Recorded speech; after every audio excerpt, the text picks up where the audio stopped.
Hello. We're a little bit late to this video, but no matter because we have 3 months for it. We're talking about how to best strategize and best play through the brand new Pokemon Go season, the season of Alola. What to catch, what to evolve, what events to look forward to, overall how to maximize your gameplay and your time. But before we do that, the beautiful Lauren Higgs is going to tell us, well, she was going to evolve something for us, but I realized I didn't have the Pokemon, so she can't do that, so sorry. What? Yeah, I know, my bad. Wait. Nice sandwich, though. Hey, you know what I mean. Before I go and evolve to this new Pokemon, because we have to go get it in like less than an hour, and also tonight is Tapu Koko Raid Hour, which I'm gonna participate in, so maybe we get some fire there. Before all of that, let's talk about the Season of Alola strategy guide. For starters, important to know that it's from March 1st to June 1st at 10 a.m. And there's a really cool thing happening during the season that I want to kind of explain because it's sort of complicated, but I think it's worth knowing and worth doing. There is an end of season unlockable special research line that will cost $5 unless you do this. During the season of Alola, there will be different special research lines that relate to each of the islands in Alola. There will be the Melamela Island research, the Akala Island research starting March 22nd, the Ula Ula Island research starting April 12th, and then the Pony Island research starting May 10th. If you complete all of these special research storylines before the end of the season, June 1st, you can unlock the special end of season special research for free. And if you didn't complete all of the special research storylines throughout the season, then you could pay $5 to unlock the special end of season research. Obviously, this weekend is Sandshrew Community Day. That'll be March 13th from 11 a.m. to 5 p.m. The bonus will be 1/4 hatch distance. Incense and lures, though, do last 3 hours, and remember that incense has been nerfed, so this is going to be a difficult event to play from home. So if you can, go outside, walk around for a little bit, because incense spawns once every 30 seconds when you're walking around. It's pretty good. As for the viability of Sand Slash and Alolan Sand Slash, they're not that great in any of the leagues when it comes to PvP, and I will have a breakdown on screen right now, and you could pause it and read this breakdown from Reddit if you would like.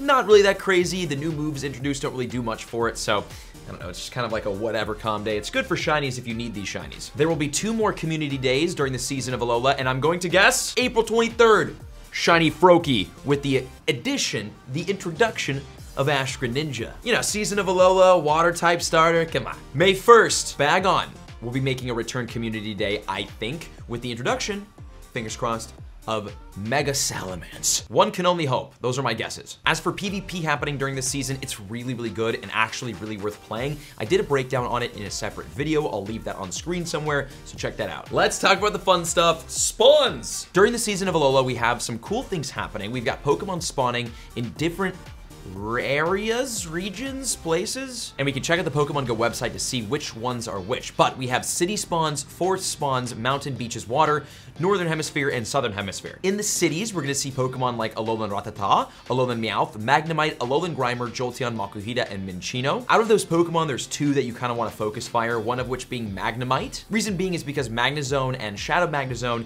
is a pretty good Pokemon in Great, Ultra, and Master League PvP, and it's a decent electric type attacker to use in the raids. Also, Makuhita is another Pokemon that's not a bad bet to hunt, because Hariyama, its evolution is decent in the Great and Ultra Leagues, and then Hariyama is also like a nice budget fighting type attacker, that is. Plus the shiny is pretty good. Forest spawns during the season of Alola will include Paris, Execute, Aipom, Pineco, Electrike, Rufflet, and Yungoos. Obviously some great shiny Pokemon in there, and some rare ones including Paris, Aipom, Pineco, Electrike, Rufflet, Yungoos, Execute, all of them. As for meta viability from any of the forest spawns, not really much. But Rufflet, though, is a super duper rare Pokemon and a really, really rare shiny, so getting that in the wild is pretty good. The mountain spawns will see Cubone, Alolan Diglett, Alolan Geodude, Flareon, Baltoy, Golett, and Archon. And from those, Archon is really rare, so that's kind of cool to see. Everything else is just kind of more of a shiny hunt. Beaches in water is gonna be great. Why? Alolan, Executor, Staryu, Dratini, Vaporeon, Tortuga, Frillish, and Corphish. Obviously, if you're at the beach or somewhere in the water, hunt those Dratini. Reason being, Dragonite is king. It's decent in the Master League, and as a dragon type attacker for the raids, it's pretty good, as is its shadow form. So always worth getting more XL candies. Now in the Northern Hemisphere, we're gonna see Pokemon like Lotad, Bagon, Snivy, Tepig, Oshawott, Spring Deerling, and Fungus Among Us. Obviously, this Bagon is going to be clutch And if you're in the Northern Hemisphere like myself, right? I'm in the Northern Hem, you're gonna wanna get Bagon. Reason being, Salamence is a top tier dragon type attacker, especially as a shadow Pokemon. And right now in Pokemon Go, Arlo, the team leader Arlo, is a shadow Bagon encounter. I would really recommend grinding the Arlo encounters with your Rocket Radars if you get them, because it's super duper worth it. Not to mention Shiny Bagon and Shiny Salamence are really, really good looking shiny Pokemon, and Salamence does have a Mega Form. So maybe we see that one day. And as for the Southern Hemisphere, we're gonna see Nincada, Beldum, Seawaddle, Autumn Deerling, Chespin, Fennekin, and Froakie. From that list, Nincada is a really, really rare shiny. So if you could find that in the wild and get that shiny, that's lit. And as for the meta, obviously Beldum is gonna be a really, really good hunt during the season of Alola in the Southern Hemisphere, because Beldum is well, not Beldum, but Metagross is an absolute beast. It is one of the most meta-relevant raid Pokemon in Pokemon Go, and it is very, very good in the Master League. Also, there has been Shadow Bagon through the team leaders before, Shadow Beldum through the team leaders before, so if you have Shadow Beldum, they're decent IVs. You're gonna want more candies and XL candies to power up those Shadow Metagross. Eggs for the season, if you feel like spending money on just regular eggs and hatching, which is, you know, everyone's got their own vibe. 2-kilometer eggs.